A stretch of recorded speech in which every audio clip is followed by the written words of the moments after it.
Breaking news coming in, the External Affairs Ministry has said that India and Pakistan have today exchanged through diplomatic channels simultaneously in New Delhi and Islamabad the list of civilian prisoners and fishermen in each other's custody under the provision of the bilateral agreement on consular access 2008. Apparently, such lists are exchanged regularly. This is according to the Ministry of External Affairs. Now, this is quite important because, as we know, India and Pakistan, after this Operation Sindhu, have been very distant. As far as diplomatic ties are concerned, they are on a freeze, they are on a hold. But currently, this news coming in of a regular diplomatic exercise being executed could signal a slight thaw in that diplomatic freeze. So, this is first diplomatic engagement between India and Pakistan since Operation Sindhu and the subsequent war that we saw.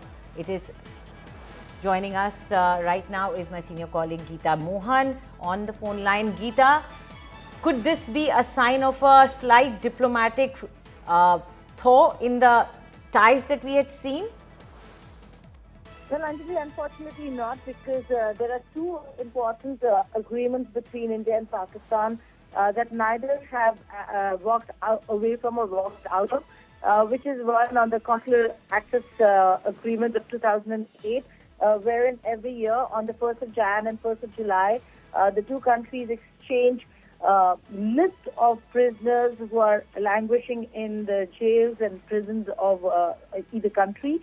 And the other is the nuclear installations and facilities, details of which are shared between the two countries on the 1st of Jan, and again another agreement being nuclear powers and with an understanding of the sensitivity of being nuclear power, sharing details of that.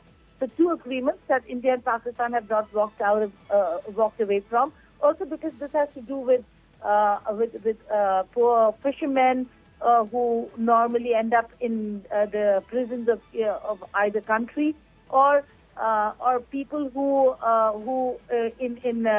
from the border areas walk into the territory of the other country.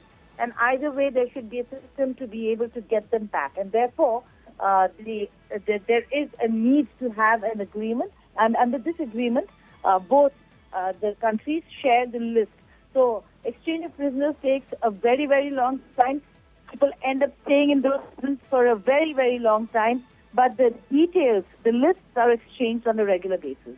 Right. Thank you, Geeta, for those details. So some routine acts that were always scheduled are continuing, although there is no thaw in the coldness or the freeze, diplomatic freeze that we see between the two countries.